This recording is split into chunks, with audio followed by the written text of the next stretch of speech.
قائد اعظم نے 40 سال جدوجہد کی اور آپ نے مجھے خود کہا کہ ان کو نہیں پتا تھا کہ پاکستان حاصل ہوگا یا نہیں ہوگا. اب بھی آپ 26 سال آپ کی جو یہ جدوجہد ہے, اور کل شام کو ہاکی اسٹیڈیم کے اندر 13 اگست کو آپ ایک بہت بڑا جشن اور ایک جلسہ کرنے جا رہے ہیں. آپ کی کیا ایکسپیکٹیشنز ہیں, اور اگر آپ اس کو کمپیئر کریں کہ قائد اعظم کے ذہن میں کیا ہوگا 1947 میں اور آج 2022 میں آپ کے ذہن میں کیا ہے؟ دیکھیں سلمان, 26 سال میں نے پولیٹکس کیا, اور یاد رکھیں کہ 26 سال سے پہلے مجھے اللہ نے کرکٹ کے اندر جو عزت دی تھی وہ شاید کسی پاکستانی کو بھی نہیں دی تھی, اور پاکستان کے اندر بھی, پاکستان سے باہر بھی. تو جب میں پولیٹکس میں آیا تھا تو میرا تو کوئی 14 سال لوگوں نے مذاق اڑایا تھا کہ یہ یعنی بیوقوف ہے, یا لوگ ہنستے تھے کہ یہ کبھی بھی کامیاب نہیں ہوگا. لیکن میں آپ کو ایک چیز کہنا چاہتا ہوں کہ سب سے پہلے تو جو آج میری اس قوم کے اندر اللہ نے شعور ڈالا ہے, جو بیداری پیدا کی ہے, اگر مجھے اس 26 سال کی پولیٹکس میں جو سب سے زیادہ خوشی ہوئی ہے وہ ایک زندہ قوم کو دیکھ کے خوشی ہوئی ہے. کہ میں نے پہلی دفعہ دیکھا ہے کہ میں نے عورتوں میں جو شعور دیکھا ہے, تو میں نے بچوں کے اندر, یعنی وہ جب کیمرہ جاتا تھا ہمارے جلسوں میں اور بچوں سے پوچھتے تھے تو اتنے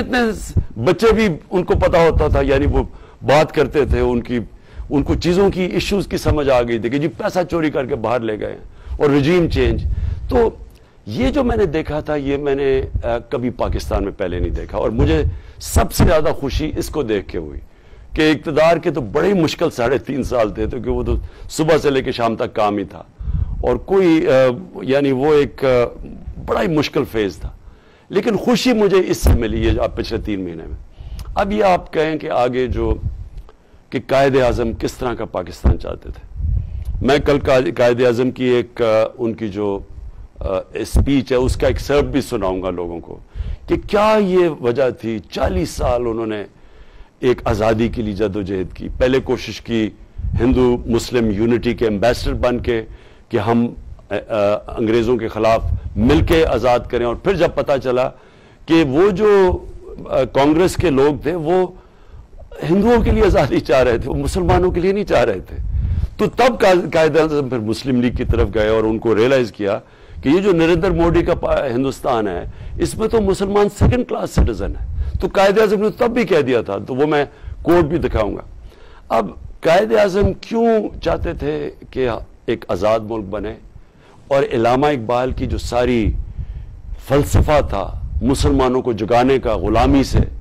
وہ سارا تھا کیا کہ صرف ایک خوددار قوم, ایک غیرت مند قوم, وہی صرف بڑے کام کر سکتی ہے, اسی کی صرف پرواز اوپر جا سکتی ہے. تو ہم ادھر سے جو سفر ہمیں انہوں نے اتنی قربانیاں دے کے پاکستان بنایا, تو ہم نے جو سفر طے کرنا تھا, ہماری پرواز اوپر جانی تھی, بدقسمتی سے وہ اوپر نہیں گئی, کیونکہ ہم نے حقیقی آزادی ہمیں ملی نہیں. اور وہ میں کل لوگوں کو ایکسپلین کروں گا کہ کیوں نہیں ملی, اور کل لوگوں کو بتاؤں گا ہم نے کیسے لینی ہے, وہ کیا کیا ہم نے سٹیپس لینے ہیں کہ اپنے ملک کو حقیقی طور پہ آزاد کرنا ہے. اور جب حقیقی طور پہ پاکستان آزاد ہوگا تو تب یہ اس مقام پہ پہنچے گا جو بڑی خواب تھی پاکستان کی, اسلامی فلاحی ریاست. ایک اس کے لیے جو علامہ اقبال نے کیا کیا انہوں نے اس کے اوپر نہیں لکھا کہ وہ کیا وہ ریاست کیسی ہونی چاہیے, وہ ساری تھی نبی صلی اللہ علیہ وسلم کی مدینہ کے ریاست کے اصولوں کے اوپر. لوگ کہتے ہیں جی وہ تو 14 سال 15 سال 100 سال پہلے کی آپ باتیں کر رہے ہیں. وہ اصول آج اتنے ہی ریلیونٹ ہیں جتنے تب, اور ہمیشہ رہیں گے ریلیونٹ, جن اصولوں کے اوپر انہوں نے بیس کی تھی, جس کی وجہ سے مسلمانوں نے دنیا کی امامت کی تھی. تو جب اللہ قرآن میں ہمیں بار بار کہتا ہے کہ ان کی نبی صلی اللہ علیہ وسلم کی سنت پہ چلو, ان کی زندگی سے سیکھو, تو وہ یہ ہمیں کہہ رہے ہیں کہ اگر آپ ان کی جو سنت تھی مدینہ کی ریاست, اس کے بیسس پہ ان پرنسپلز کے اوپر پاکستان کو کھڑا کرو گے تو تب اس کی پرواز اوپر ہوگی. بدقسمتی سے